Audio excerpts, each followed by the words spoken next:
Good evening, ladies and gentlemen. Welcome to Secrets of the Sire.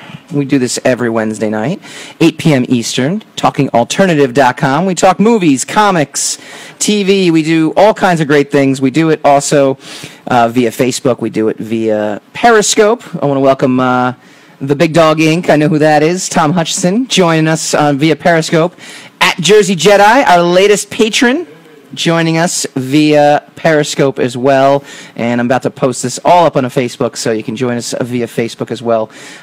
We got a great show tonight. We really do. We got in studio, and we're going to do a little camera work here and there. Scott's in the background here, but we're going to do a little flipping. We'll see how well that works for us. We'll do a little say hello. Say hello. Oh, we're almost there for Scott. There we go. Say hello. How's it going? Hey. All right. Excellent. See, this is the stellar camera ability of Secrets of the Sire that we like to prescribe to. We are technology moguls. We are technology gurus. We have our cell phone cameras just poised up here. As always, I got my trusty engineer Sam, and as always, we're going to do some house cleaning first. Secrets of the Sire is brought to you by all of our beloved patrons. That is our Patreon page. You go to michaeldolce.com, and it'll take you right there. We have our dedicated fans, Einar Peterson and Ashley Haikai, our program director, Stephanie Dolce, our producer, Steve Hovecki, our Uber fan, Christina Dolce, who's my sexy wife, and she donated a lot of money for no reason, even though it's coming right out of our account, right back into her account, but it makes it look good for us. And we want to welcome our newest program director, Brian Phillips, to the fold. Brian received a show outline today. See, so a $2 patron, you get a copy of the show outline. I actually didn't even give Scott, who's our guest, a copy of the show outline, but I give it to all our patrons, so that's kind of like the best part about that, right? The $2 get a copy of the show outline before we go to air and access to our library of interviews. So all the cool interviews I get to do with musicians that I don't really have time for on the show, I actually pump it right to the Patreon page. So the Chris Cornell info, the Kevin Bacon, I just posted the Zach Brown band. The funny part is that we have Scott, who is he's an editor at AM New York, but none of his opinions matter in any way, shape, or form represent AM New York whatsoever. We got that out of the way. Yes, good. Thank you. Good. We got that out of the way. That's good. But yeah, he's my editor, and he gets me these great interviews, and we have a great interview potentially in the works. We're not going to say anything. We're going to announce it on our Patreon page. Hopefully we get it. It'll be really exciting. $5 patrons get an exclusive live feed to the show and private chat where they can ask questions and talk before we go live. So there's actually a live feed going on right now that Steve Hovecki could chime in. Of course, I kind of ignore it because I know he never jumps on, but it's there for anybody who's out there. So, that's right. I know. All right. Behind the curtain. And don't forget the Secrets of the Sire Facebook page /Secrets of the Sire. Go check out our YouTube page. It's really a bitch to find because we don't have an exclusive URL yet. Google, by the way, I'm just going to interject. One of the hardest things to work with when it comes to like anything besides their search engine, right? Like all their Google Plus pages, like that's a beast to have to handle. The YouTube, like just getting like my own URL. I need 100 subscribers, or I need to be verified. I'm verified, but I don't have the URL invitation yet, so I don't know what's going on with that. So try to find us on YouTube. It's /Secrets of the Sire. Well, it will be. Just find us and try to subscribe to us so we can get this URL and make it a lot easier. This is a call-in show, so we want to hear. We got people coming in, like I said, on Periscope, which is awesome. We've got 6 people at Death Troll just joined. Awesome.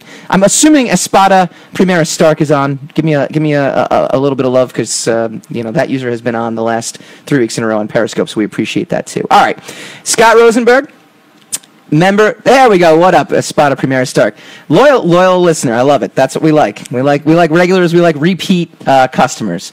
It means we're doing something right, or it's like a car wreck and they like to see that every week. I mean, whatever. The point is they're here and we love them all. So, Scott, you are an entertainment editor. You've been in this business for a while. We're going to talk about a lot of things. So, everybody who just joined us, we're going to talk about Emmys, and no one better than the entertainment editor of a New York newspaper than to talk about the Emmys. We're going to talk about Marvel, Netflix. We're going to talk comics too, because Scott's a bbig comic book fan. So, we got a lot of great topics. So, chime in via Periscope. They're going to hit me with lots of different comments here and there.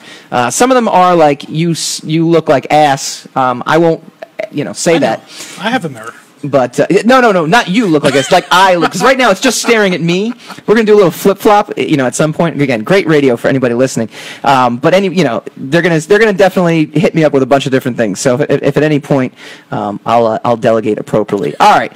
So first things first, your background. You're an editor at AM New York. How did you end up getting there, and how did you end up getting into the New York media? Sure. So I started actually down in Washington D.C.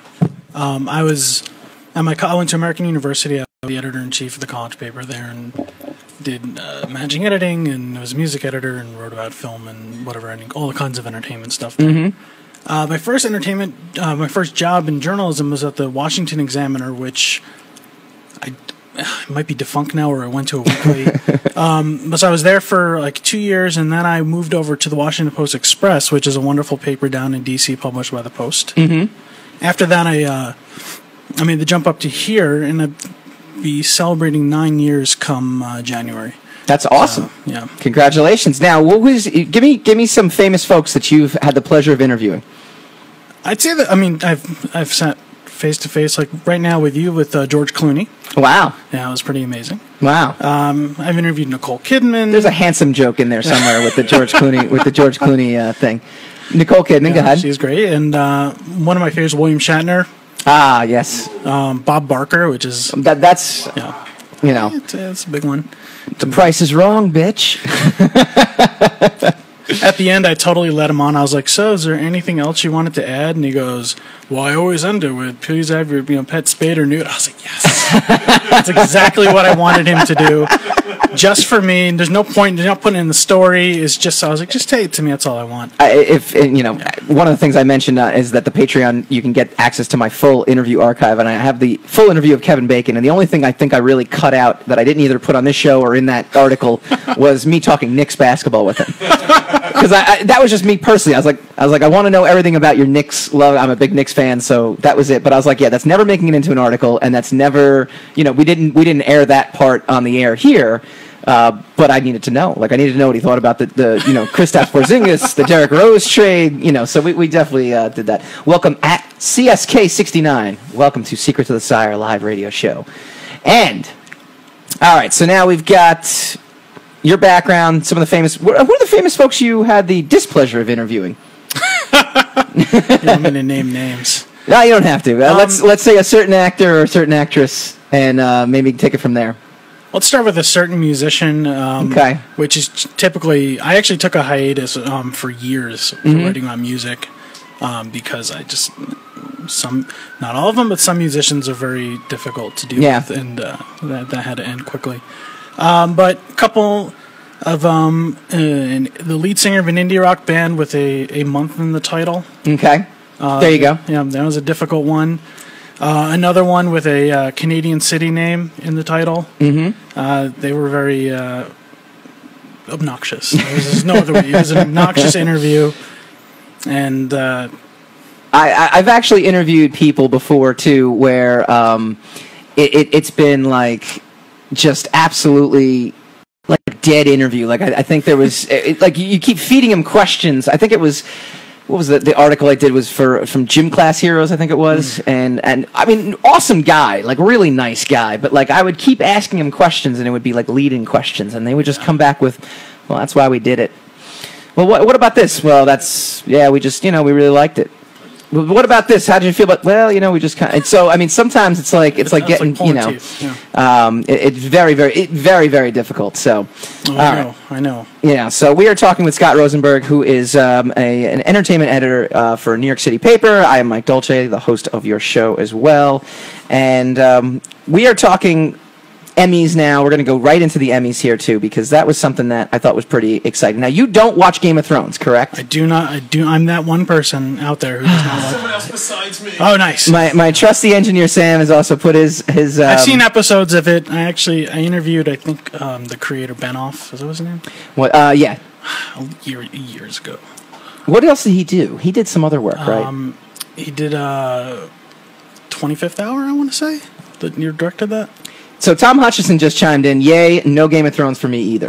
See, so there are people out there that are missing the best show on television, like in the history of television. To quote Office Space, I wouldn't say I've been missing it.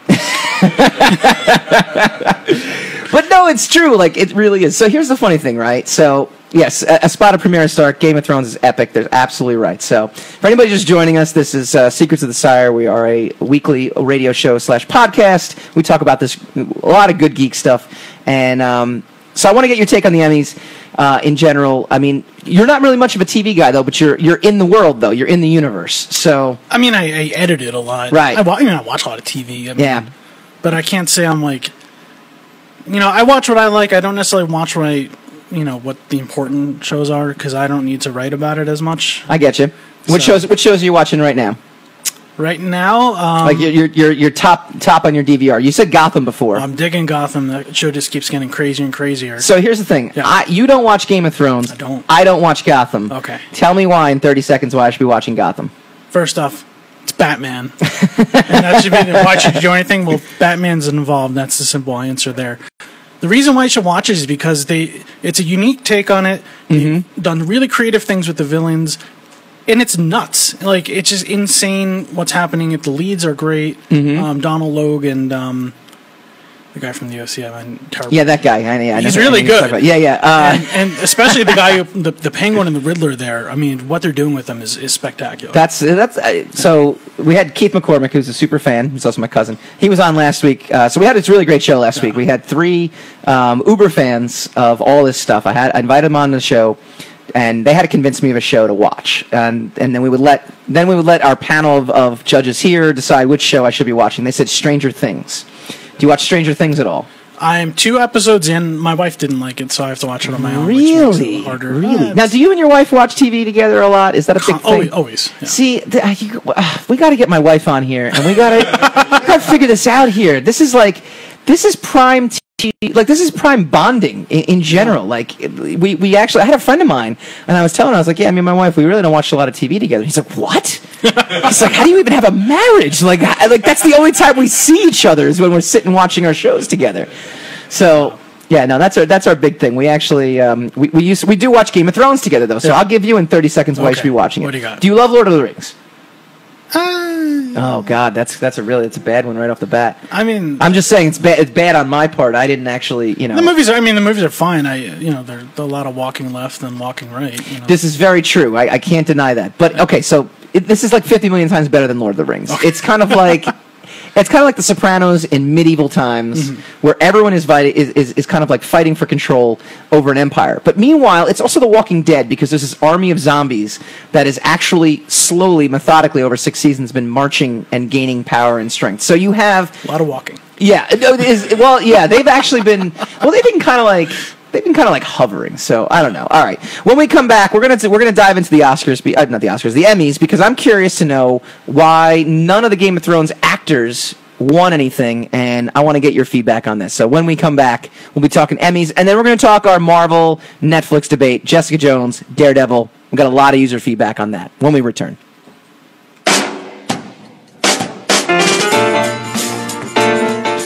You're listening to the Talking Alternative Network.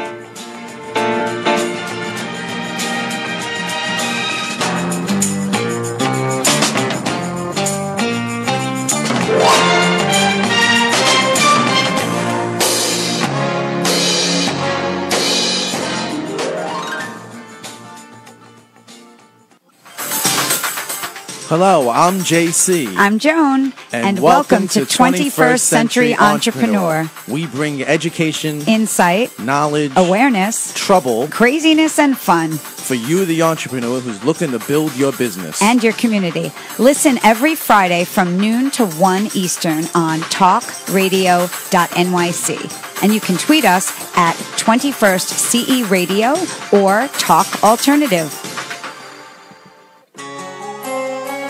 Talking Alternative Radio, 24 hours a day.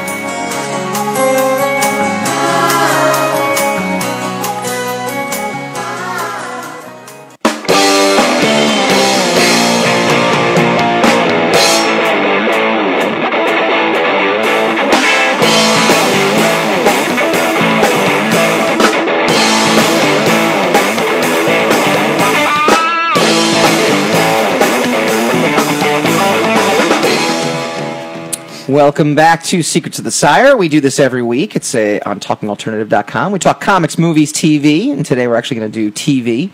That's going to be the big one today. And we're joined in studio by Scott Rosenberg from AM New York. His opinions, though, are completely independent from AM New York and have no representation of the company whatsoever. We always have to do that little disclaimer. Save your job. I don't want to get you fired because you get me good work here. So this is what we're really trying to keep you on there. So, all right. So we were talking about the Emmys 2016. So we were actually off the air. We're going to bring this conversation on the air. And my engineer Sam asked, what were the big surprises? And you had mentioned a couple surprises. I actually thought Rami Malek winning for Best Actor was a surprise, but you don't think so? Well, I mean, it's a surprise that he got it. I mean, there's always big names there, but that's a TV show that has been so critically acclaimed, and everyone's talking about it. Is it amazing that it's a USA show? Like, isn't it amazing? Like USA, you would not think.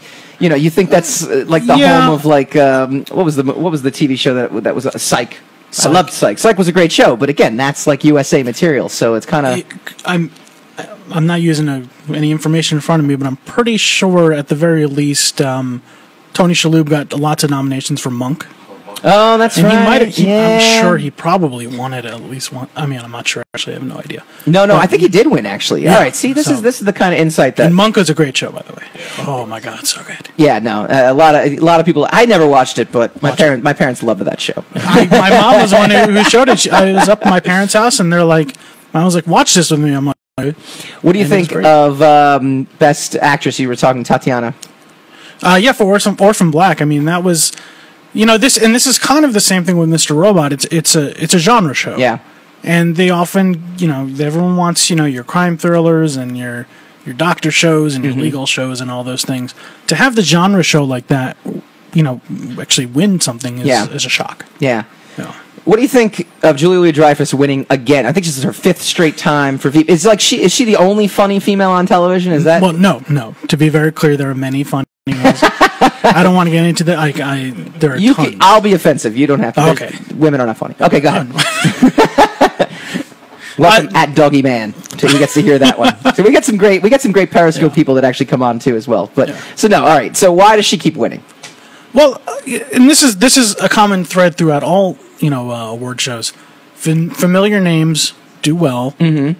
You have voters, and I'm not a voter, and I'm not speaking. I'm speaking broadly, but a lot of times you're like, all right, oh yeah, she's great, I love her. I'm just gonna check the vote, and I love Blackish, right? And I was just looking at Tracy Ellis Ross. Yeah, so she's amazing, and that's who I would have picked to win. Yeah.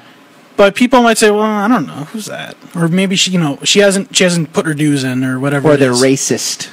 No, I don't know. I'm just. See, I get to throw the blanket statements out because I have no, repercussions whatsoever. It's my show. I get to do that. Well, no, but I mean, look. I mean, you have the one actress I thought that was actually going to give her a run was Amy Schumer. Mm-hmm. Because I mean, Amy Schumer's talk about like notable, but I guess she turns a lot of people off. I guess.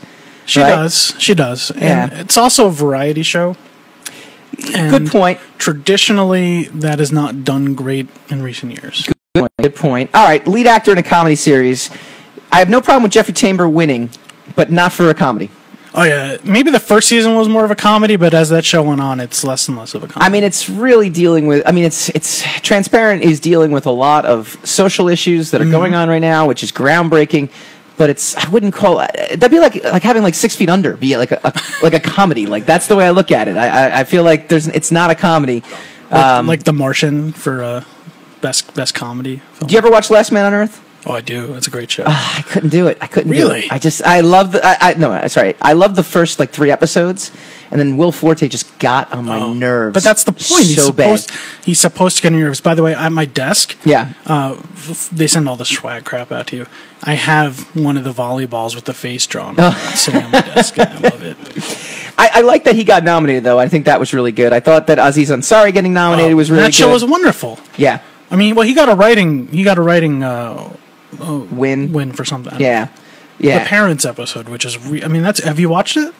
No. Oh no! Season 1 I watched, and not season 2 of the Ansari show. Oh no, not Ansari. No, I was talking about Last Man on Earth. I watched season 1, but no, I haven't seen. I heard that show is great. Oh, it's amazing. Okay, it's really really smart. Master of None. That's what it's called. So we gotta definitely Master of None. Now I was actually hoping Thomas Middleditch of Silicon Valley would win because if anybody's not watching Silicon Valley, go watch it. You're not watching Silicon. See, maybe you just don't have HBO. Maybe that's the problem. I do have HBO. You know, he's like, well, I don't watch Game of Thrones. I don't watch Veep. I don't watch anything on HBO because I don't have HBO. You jerk! Why did you invite me on? Let's talk about Game I of have Thrones. it. They gave it to me for free with my thing, but I never watched it. Oh, watch Silicon Valley, and it's actually. I like all the people on it. We're going to talk about this a little bit later in the segment, though, and it's creator though is Mike Judge, who is Office Space, who's Idiocracy, who's Beavis and Butthead. I mean, awesomeness. Go watch it. It's an amazing show. All right. I can't. It's easier to sell me on that than Game of Thrones. Well, Game of Thrones, you need a weekend. You need to put a weekend in because I guarantee you get through the You have first. to take notes and. No, you don't. You don't. I mean, you should, but you don't have to. No, when that show first premiered and I got the thing from them, there was this like large fold out like family tree thing, and I'm like, I'm not doing homework to watch a TV show. But this is the funniest thing too, right? Like, so my wife read all the books, so this was going to be our show, and it is now our show. Now that they've actually usurped the books, like now she's back into watching it.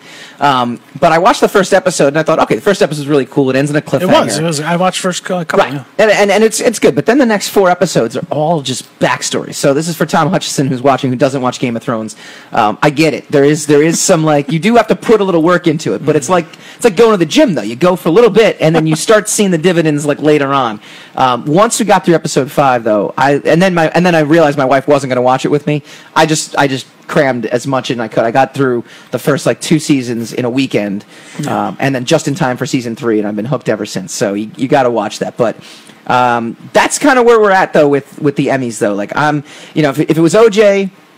And then yes, okay. As spot of premiere starts, says Samuel L. Jackson does a funny all-season update video, and that you got to watch too because that's actually hilarious because he'll actually give you the entire recap of everything you missed for 6 seasons, and at the same time, just catch up. He's Samuel L. Jackson, which is awesome.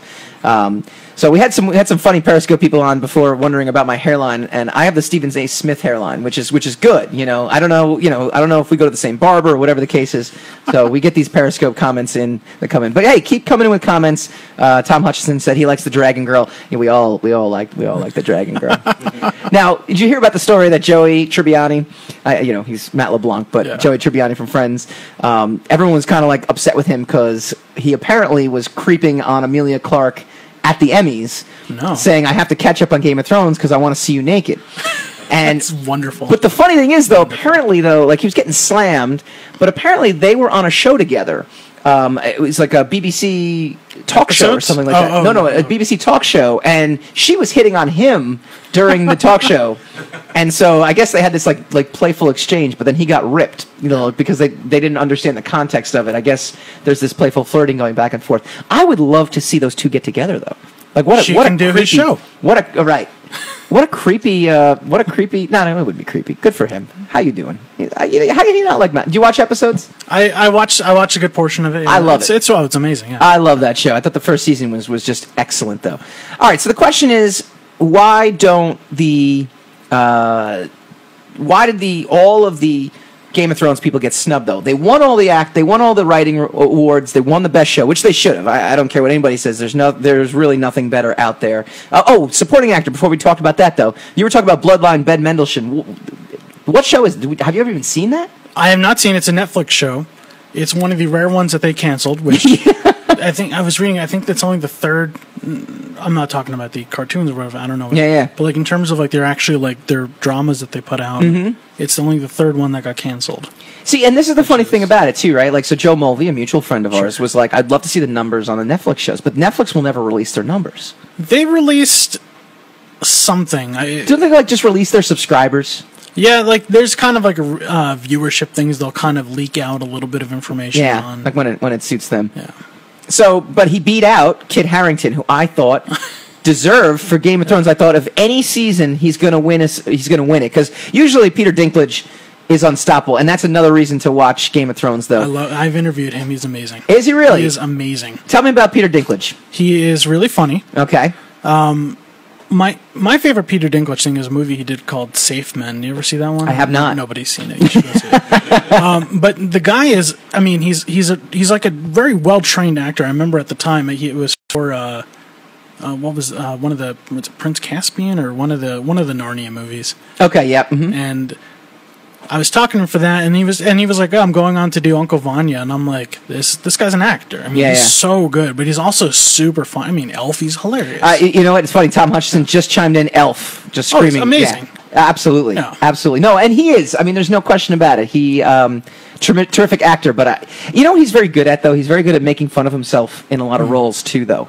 Like, he definitely plays on the little person, you know, and he takes on these... Like, in Elf is exactly what comes to mind, where, you know... Well, it's such a... I mean, that's the fact of the roles. I mean, it's a limitation of the roles.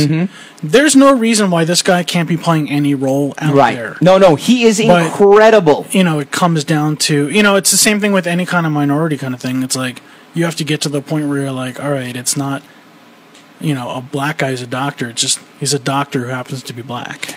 We talk about this all the time on our show, and I'm gonna go through and we're gonna run through some of these things because I agree with you 100%. Except when it comes to publicity, the first thing that comes to mind, right? Star Trek. Sure. So I'll give you a funny story in case I know you listen to the show, so you've probably heard this before. You listen to every single episode, every single minute of every episode.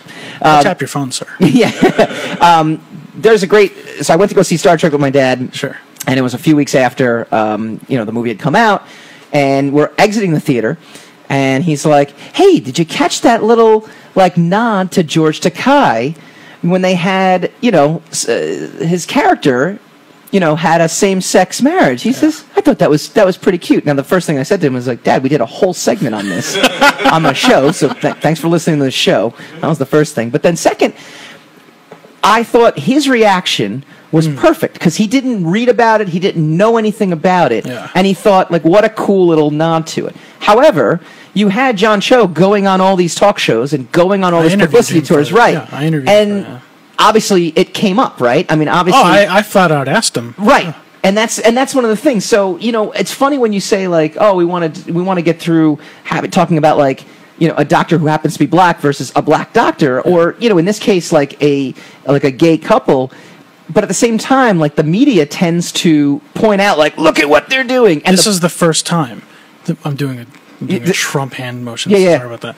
I'm going to put that behind me. So this is the first time it happened. So when Janeway was the captain of Voyager, that was the first female captain. The rumors now that there's going to be a female captain on Discovery. Doesn't matter. Doesn't matter anymore. All right. Well, but you know what though? I guess it's the first time in the Star Trek universe this has happened.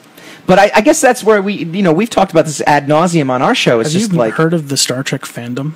Changing any little thing, doing anything?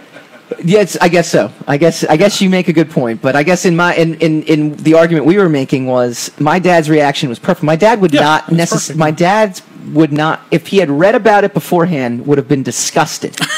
He would have been disgusted. He would have said, what are they doing? They're changing this and blah, blah, blah. They have to do this. They're pandering to this new market that's out there, yada, yada, yada. He would have come up with all the political reasons, to be dissatisfied with it. But because he didn't see anything or read anything and just watched it, he walked out being like, oh. And it was nonchalant. It was just there if you wanted to see it. Exactly. Otherwise, it was who cares. Exactly. All right. When we come back...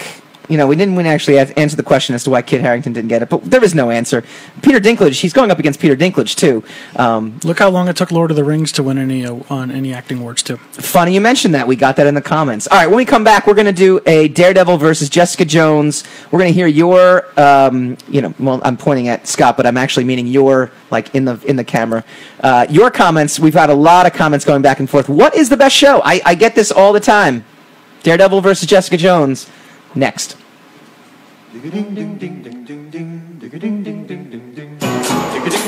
You're listening to the Talking Alternative Network.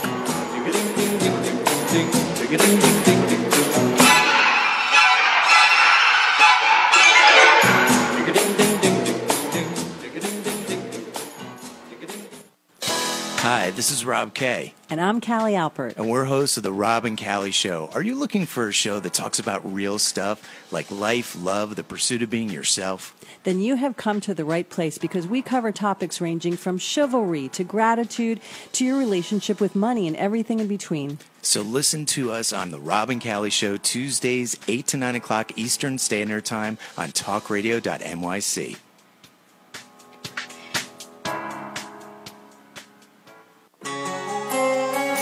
Talking Alternative Radio, 24 hours a day.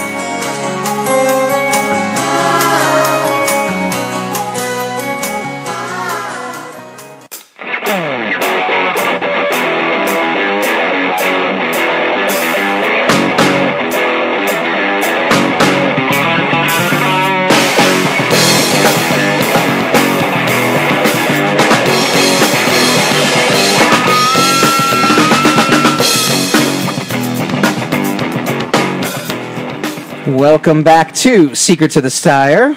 I'll try that again. Welcome back to Secrets of the Sire. We do this every week.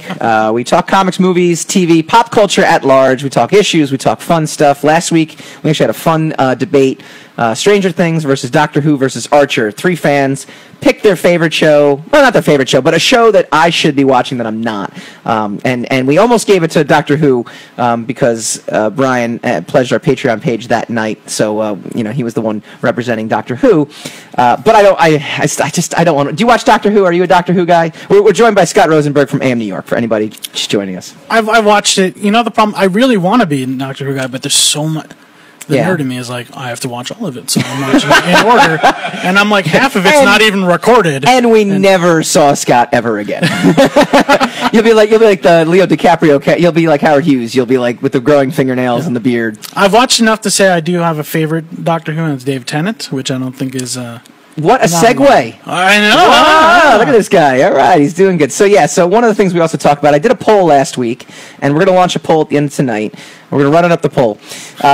Was what's the best Marvel show out there? And we got a 50% split: Daredevil, Jessica Jones. Now, do you watch Daredevil or Jessica Jones at all? Yes and yes. Okay. What if you gun to your head? Which show are you watching? Like the better show? I would Jessica Jones. All right. Why?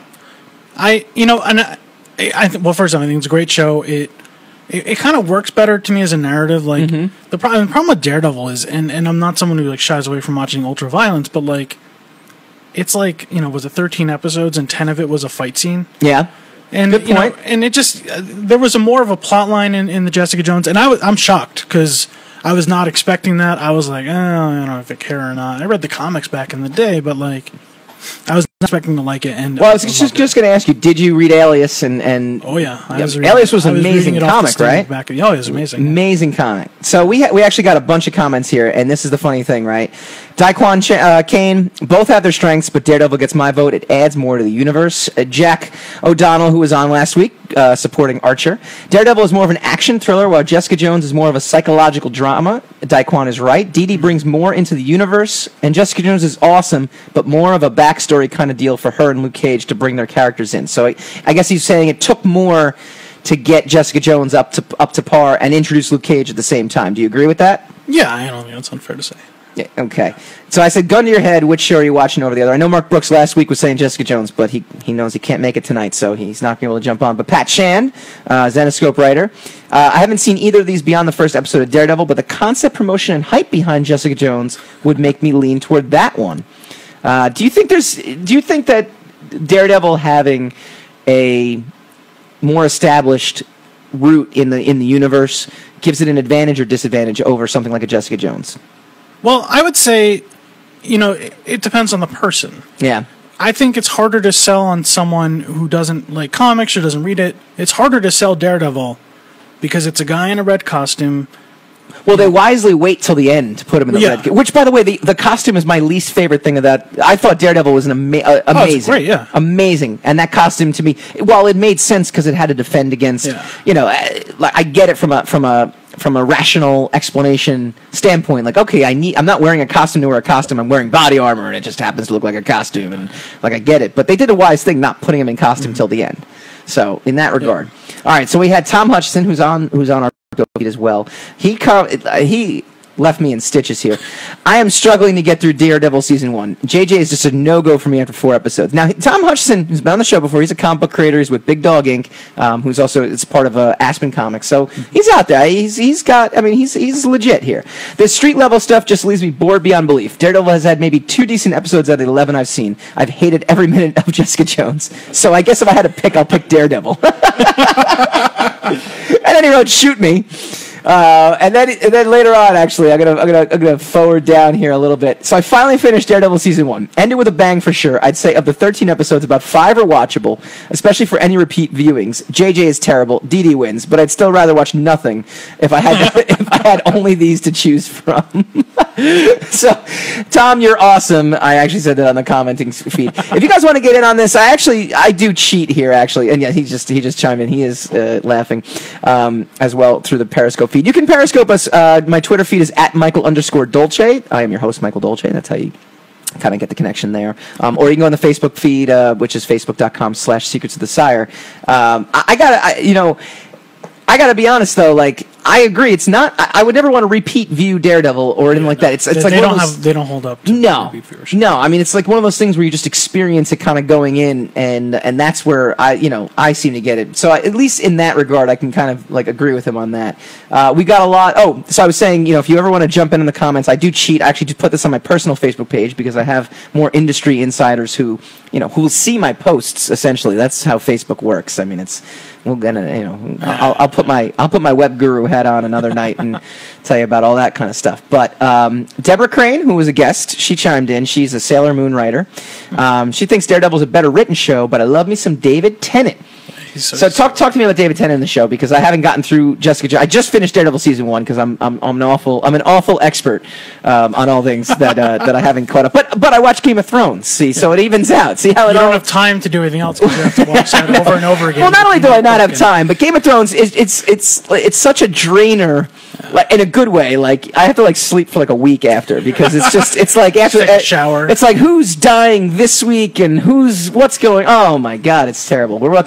Welcome at Dominipiquito.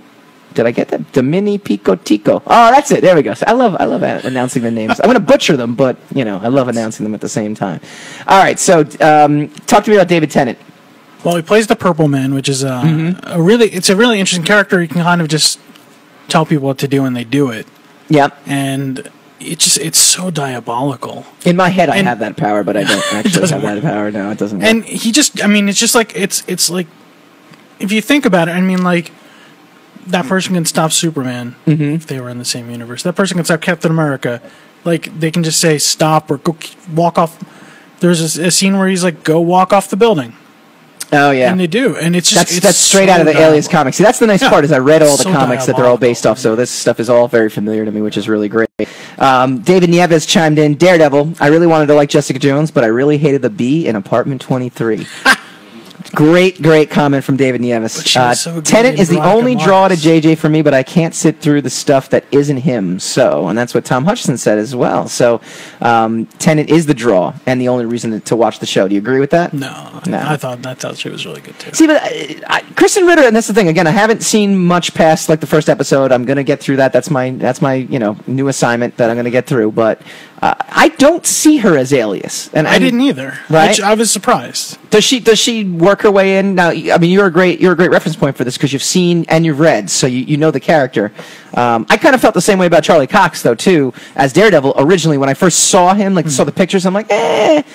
And hello, James IRL. What's up from Ireland? All right, so we got people from all over. James, you're on Secrets of the Sire. We are a weekly radio show. This is live on TalkingAlternative.com, and we're on Periscope. We're on Facebook. We're joined by Scott Rosenberg from AM New York, and we're talking Daredevil, and we're talking Jessica Jones. How does Kristen Ritter hold up, again, compared to the comic book character? Well, okay, first I want to I read those comics, when they came out. Sure, same here. I've not revisited them since, so my memory is not perfect. But, she was not who I envisioned for her. I felt someone older. Mm-hmm. She seems wayfish, someone a little tougher. Yeah. But she just does such a good job with it.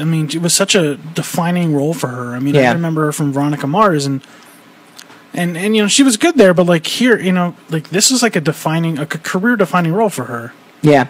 No, it really is, because she's been in everything else got canceled. I think she's been two of the three other things, and she's always been canceled. So, in that regard, she's definitely got that. Yeah. Keith McCormick, who was again one of our super fans last week, who came in and won the debate because I'd rather watch Stranger Things. That's really what it came down to. I didn't want to watch Doctor Who. I've seen Archer, and I'm like, I like Archer, but he says, I'm Team Daredevil. I think the tone, acting, quote, parentheses, foggy is okay, and action are some of the best in the Marvel Universe. All said, I haven't seen JJ. I've heard David Tennant is the best Marvel. Now, this is where autocorrect came in. He wrote, is the best Marvel Chilean since Loki. And then he wrote, haven't seen all episodes of Jessica Jones, and best villain, not Chilean. Although maybe he's a Chilean villain, who knows? This is the beauty of autocorrect here. I guess the takeaway here, do you watch Agents of S.H.I.E.L.D. at all? I do. I was kind of off and on it but I actually just watched the debut last night. Okay, so don't spoil it for me, because myself and Jack O'Donnell, who was also on the show before, we have to get through last season. We're like 6 episodes left. It's just, yeah, I know. Yeah, I also was not done with it, and I was like, who cares? What about our Periscope people? Is anybody else out there watching Agents of S.H.I.E.L.D. right now? Brian McCurdy, who just joined. Brian Phillips, I know you're on. Do you watch Agents of S.H.I.E.L.D. at all? Is it, any good? We're going to look for comments as well, too. Would you say Agents of S.H.I.E.L.D., Daredevil, Jessica Jones, which one? Which one are you liking the best? Oh, Jessica Jones. Jessica Jones over Agents of S.H.I.E.L.D. too? Yeah. Okay. I want to like Agents of S.H.I.E.L.D. Don't a lot you? more. I know. And I think the biggest problem with that show, and I think they kind of, in my opinion, they kind of take that on in this new. It's not a surprise who the new character is on it, right? Yes. Yeah. No, you can say Ghost Rider. Ghost Rider's on it, and I think the biggest problem is that you had 3 seasons of that show, and like 2 recognizable Marvel characters. You got Deathlock and was in season 1, and Absorbing sort Man. of season 2. Yeah, you did have Absorbing Man, which was good.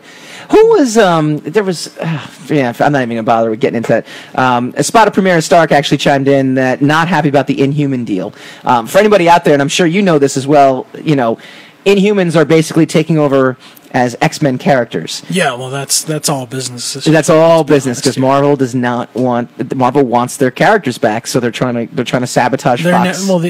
We'll never get the X-Men back. They'll never get it back, but Jersey Jedi. I love the first season of S.H.I.E.L.D., but I lost it midway season 2. Interested to see Ghost Rider, though. I think Ghost Rider is going to bring a lot of people into it. He's really cool. Is he? Okay, good. And it's based on the new comic that they did. Okay, and it's a really. I don't think it's hard to say it's the best filmed interpretation of Ghost Rider, but that's not hard to do when you have Nicolas Cage as your, and you have the guy who directed the original Daredevil movie with Ben Affleck. Yeah, was it Mark Steven Johnson? Yep. It's not that hard to beat. It's I have a thing on the show called Van Helsing Expectations. Yeah. So when I watched Van Helsing the movie, my expectations were so low, because everyone told me it was so awful. I actually really liked the movie. Like, I went and I was like, this is not that bad. Like, this is not the worst movie I've ever seen. And likewise, I was talking to somebody about the Blair Witch Project. I was talking to Nevin Frederick, who also watches the show and chimes in on all our fun little Facebook comments and stuff. And he was saying the new Blair Witch, but we were talking about Blair Witch, and I said, when did you see the original Blair Witch? Because he says that the sequel that's out right now is better than the original. I said, is it, or is it the fact that when you saw the first one, you knew about it, or you'd heard it was the greatest horror movie you'd ever seen? Because my expectations, I saw Blair Witch when it was just kind of like it was like opening night. This is back when we were like 17 years old, or 18 or 19, whatever, and all you did was go to the movies, because that's all you could do, just get out of the house. And I was completely creeped out by it. But then people later on, like a week or 2 later, their expectations were so raised that they're like, shit's not. This is not scary. Like, this is not, So, is it just an expectation thing? Well, I think that's always part of it. Also, the spoilers get out there, and it's like Blair Witch. The whole ad campaign with that, it was like, it wasn't Blair Witch. Yeah. That was the whole thing. They announced it at Comic-Con like a month before that, hey, this untitled horror movie that we have is really, Blair Witch Project. So that's not an opinion I've read a lot. That most people I read said it was terrible. Yeah. So, well, that's the beauty of an opinion, right? Everyone's got one. All right, when we come back, we are going to go spinning the racks. We're going to do our daily news roundup. Is Harley Quinn going to be a lesbian in her spin-off movie? We'll find out next.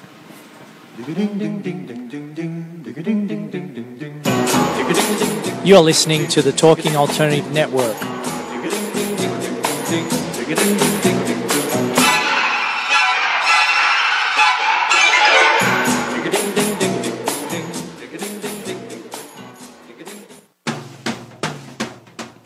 Are you into comics, movies, and pop culture at large? What about music and TV? Then you're in for a treat. This is Michael Dolce, your host on TalkingAlternative.com. I've been professionally writing comic books, screenplays, and music articles for almost 15 years. Catch my show, Secrets of the Sire, at its new primetime slot, Wednesdays, 8 p.m. Eastern Time, and get the inside scoop on the pop culture universe you love to talk about. For more info, go to secretsofthesire.com.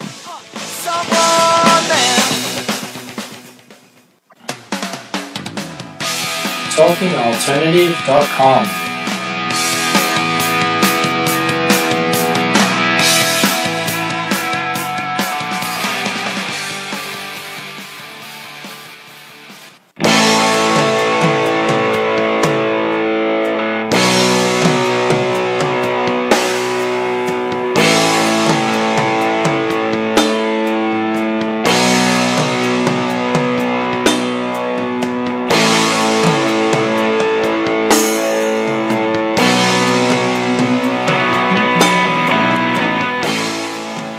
Welcome back, Secrets of the Sire. We do this every week. TalkingAlternative.com. Welcome back, Espada Premier Stark. Thank you for joining us every week, too, and Jersey Jedi and Tom Hutchison for joining us as well, too. I love the regulars. I love anybody who jumps on. If you want your name shouted out across the internet, back our show, go to michaeldolce.com. It'll take you to our Patreon page. We got some really cool rewards and awards and all kinds of cool stuff. We're joined here by, and I'm going to flip it around, Scott Rosenberg from AM New York. He is a member of the New York media. He's the entertainment editor, so he's an expert in all things. And we were just dishing backstage about Suicide Squad. And in general, Suicide Squad, you're furious with Zack Snyder in general, but Suicide Squad wasn't Zack Snyder. No, it was not Zack Snyder. I don't say I'm furious with it. I think, disappointed. Yeah. Well, I don't get mad if someone makes a bad movie. Well, but he's making a bad universe. Oh, so he's actually his clutches are kind of like they're clawing into tons of different things. Especially when you look at the TV shows that are amazing. I know. And then you have these movies, and you're like, guys. Well, you saw Tyler Hoechlin. I think that's how you pronounce it, or Hoechlin, whatever. He's the new Superman, and he kind of took a shot. Like, it was an indirect shot, but it was a direct shot at the same time. He's like, yeah, our Superman's like not brooding and awful. So, definitely a good thing there. So, all right. So, Suicide Squad was definitely I would call it a hit, though, right? It was a huge hit. Tons of money. You know what it is, though? I mean, Superman made a ton of money, but compared to what they put into it, it actually really maybe evened out at most. And it had such a... That's all bookkeeping magic. The movie made money. It did, but it also did not set the stage and caused the reshoots for Suicide Squad, and it caused like a whole bunch of like ripple effects. Now, the only good ripple effect now, and we've said that, I can't believe I'm saying this, Ben Affleck now is taking over. Essentially. That's a great move. Amazing, right? Yeah, he's a great absolutely director. He's amazing. A really, really good director. So Harley Quinn, though, is now you did not like Suicide Squad. A lot of people did not. From a movie standpoint, again, I'm going to go into it, or I'll go into it with Van Helsing expectations. So I'll probably enjoy it immensely. But Harley Quinn was obviously the breakout character. Oh, she was great. Margot she is, right? Really, really good. She's really, she's like very fun too. She was in Focus, and I liked Focus a lot. I thought that was a really cool show. But apparently, according to so here's a couple things, right? One, she's now going to get her own spin-off movie, but she's also going to be in Gotham. So this season, the directors were saying, the executive producers were saying that they will have her in there. And one fan theory on the Wrap says that Harley Quinn is actually going to be Barbara Gordon. Huh. What do you think about that theory? Now, you're a Gotham guy, so this is great. That's interesting. I'm okay with it. I mean, that show is, again, I said before, like, the show's nuts. So, like, bringing in a crazy idea, it's just another thing they're going to do. And the fact that TV operates on its own universe is very helpful, right? It's its own world. Yep. Everything there is its own different thing. It's like Earth 3 or something, or Earth 12. They said Barbara's arc has been one of the most intriguing on Gotham because her comic book version is far more vanilla, marrying Jim and having a couple kids, one of whom grows up to be Batgirl. It's hard to imagine that sequence of events playing out in Gotham after everything Barbara's gone through so far. So that's why they're thinking she might be Harley Quinn. But it's also worth noting that both on the TV version and the movie version, Harley Quinn might be dating Poison Ivy because, and we'll do a little magic here. It said, Maggie Geha, who plays Poison Ivy. Yeah, they're aging up because Poison Ivy is a kid in the first season. Yeah, very weird, right? I read about that. Somebody had a lot of problem with that too because they thought it was. You gotta let it go, people. Just watch a TV show, enjoy it. I agree with you. I agree. She says, I would love to see Harley Quinn in the comics. She and Ivy. And Harley Quinn are very close. I don't know why she says she and Ivy, but that's her quote, not mine. In fact, I'm pretty sure in the comics they just formally announced that they're girlfriends. I would love that. I hope they do that one day. That would be great. And then Danny DePlacido of Forbes echoed that statement, and he hopes the same-sex storyline can also be featured in the upcoming Harley Quinn spinoff. In the current run of comics, Harley is close friends with fellow sinister sex symbol Poison Ivy. In fact, it's heavily implied their friendship isn't quite platonic. It's possible that Harley's spinoff could focus on or feature a romance between the two. This may appear like pandering to teenage boys. Yeah, it is. And it is. But introducing a same-sex relationship to a comic book film would be nothing short of groundbreaking. What do you think about that? She's also in the comics pining after Power Girl all the time, too. Oh, is she? Okay, yeah, see, you could do a whole... I'm not a DC guy. I'm definitely, and we welcome at Joey Schmo who just joined. I love these names. I really do. You can find us on Periscope at Michael_Dolce. But yeah, I mean, I'm more of a Marvel guy. I've always been a Marvel guy. Are you a Marvel or DC guy? I would have to say in my heart I'm a DC guy. It sounds it, and that's great. And see, that's what we like to have. Captain America shirt on. That's good though. So tell me about Harley Quinn in the comics right now. In the comics, it's Jimmy Palmiotti and Amanda Conner writing it. It's super fun. It's weird because they have like a Harley Quinn in the Suicide Squad, which is like completely different character from the one in her own comic. She lives in Coney Island. She's she does roller derbies. It's crazy. I mean, it's kind of all over the place. It's super fun. They really mine the location well, which it's right here in New York City, and it's a really cool, because it's really Coney Island. Now, did she officially come out that she's dating Poison Ivy, or is that still just kind of like in an innuendo it's or implied inferred? Vagueness. I'm sure it's done intentionally that way. Absolutely. But I don't think she's a lesbian. I think she's just, I don't know, pansexual. Pansexual. So she's like Deadpool then. So she is exactly DC's Deadpool then. Yeah, and actually they have a Deadpool spoof in there now called the Red Tool. And he looks just like him, and all of his so in the comics, Deadpool's like word balloons are yellow. Yep. His are in the shape of different tools. So like there's a saw and like a hammer, and like it's really clever. The best part about that is Jimmy Palmiotti actually wrote Deadpool comics, and he wrote it with our guest next week, was Buddy Scalera, who will be joining us as well too. So I thought that's pretty funny. I would say that if they do make that. Again, we were kind of talking about it with the John Cho Sulu thing too. It'll be groundbreaking. It'll be like a same-sex relationship, as the star of the movie. And I guess yes, it's going to get all that press. But I always hate it when that press kind of usurps the enjoyment of the movie, and then it becomes like this political device rather than a story. Yeah, I mean, it's totally going to do that because it's like, oh my God, there's lesbian lead in this, and I can't believe, it's so, and then meanwhile it's like, I hope, and they're all going to get on there, and Margot Robbie's going to be like, I hope there comes a time when it doesn't matter what it is, and they could just enjoy it for what it is. Like it was John Cho's canned response, well, I wish this wasn't such a topic, but you can ask me all the questions about it, and I'll tell you all about it. And yes, we did do a same-sex relationship, and it's really groundbreaking and excellent, and keep asking me about that. And that's the way it feels like to me. So. I don't know. I mean, that's what the news out of it will be that, but unfortunately we're still at a point in time where that's a story, but somebody has to break it through, and might as well just do it. Yeah. No, I know. Again, the story itself would be awesome, but at the same time, you're going to get the best part about that though is you're going to get exactly what the writer from Forbes kind of pointed out is it's going to be kind of seen as, is this groundbreaking, or is this pandering then at the same time? Well, it'll also be seen the Million Moms signing. They're going to boycott it, and sure, they're going to pull all the Harley toys out of Toys R Us. It's not going to play well in small town America. No, it will not until they see it, and then they're like, we're going to go see it anyway to see how evil it is, and then they're going to love it. All right, we are spinning the racks. We do this every week. We go through the news and notes of the week leading up to our show. Our show is at 8 p.m.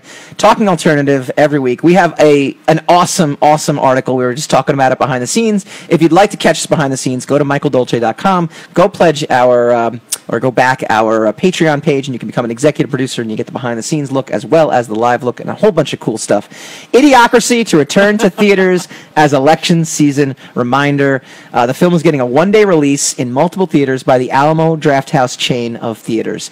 For anybody who is unfamiliar with Idiocracy, it is basically it's a cult film which is routinely invoked by those watching presidential politics. Basically, it's an amazing cult movie, though. I could see it in theaters being kind of a little bit of a letdown, but it's one of those movies you watch over and over again. It really the first viewing you were blown away by it. Oh, immediately. I was blown away by the beginning. Yeah. I thought the story was okay, but then the more and more I watched it, it was it's like Anchorman for me. I thought Anchorman now is one of my favorite movies of all time. When I watched it the first time, I'm like, meh. Yeah, I know. We watch it. I've been quoting that movie for years. Oh my God! So if anybody hasn't watched it, Luke Wilson, an average guy, wakes up 500 years later in the future to find the IQ of everyone in the U.S. is pretty low because basically they had this great sequence too. And Sam, you need to. I mean, we're giving you all the best parts. Sam hasn't watched this movie.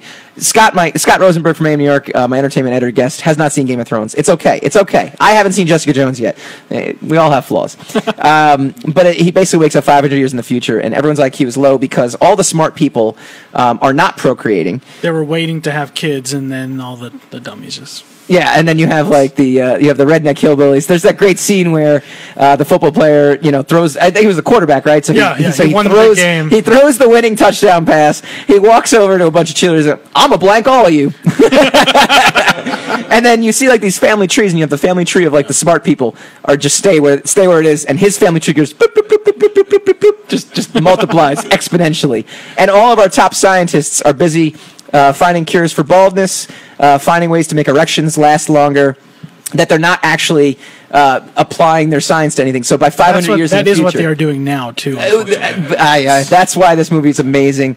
Real quick before we go, I saw this really disturbing sign. I'm not saying which way I'm voting or not voting at all, because the election sucks and the candidates suck. But I saw a Trump banner somebody had on their lawn, and it said, "Trump, a vote for Trump is a hand up and not a hand out." And that's a typical Republican message that we're not giving handouts to people. But it had Trump giving the Nazi sign, essentially. And I was kind of disturbed by that. I got to be honest with you. Just to throw the idiocracy thing full circle, I don't think we should be advertising that kind of thing, right? I mean, did you ever read V for Vendetta? Oh yeah. One of the best comics of all time, right? I'm right. Oh man! All right, so this has been a great show. I mean, Scott, we're done. This is it. This is an hour. All right. Amazing, an hour of your life you can never get back again, and neither to any of our viewers. We want to thank all our viewers who chimed in. Real quick, if anybody's watching South Park, you should. It's awesome. They rebooted the national anthem last week. We'll talk a little bit more in depth about it. Next week we're going to continue our best of the best and dive into the DC universe. Which I should have had you on for the DC universe. Let me know. Who knows? Is Flash better than Gotham? What about Arrow and Supergirl? Does anyone even watch Legends of Tomorrow? I'm curious. Right here. All right, so he'll chime in. And it's really crazy and fun. Plus, we're going to start prepping for New York Comic Con. We have a special Thursday night broadcast on 7 p.m. Thursday night. So we're going to actually be doing 2 shows that week. I'm going to be exhausted because I'm also working New York Comic Con. We're going to have a former Deadpool writer and comic book school founder, Buddy Scalera, on to talk about his work and his upcoming panel at New York Comic Con. Thank you guys for joining. Thank you all, Brian Everham. Great show. Thank you for everybody who's chimed in. We will see you next week.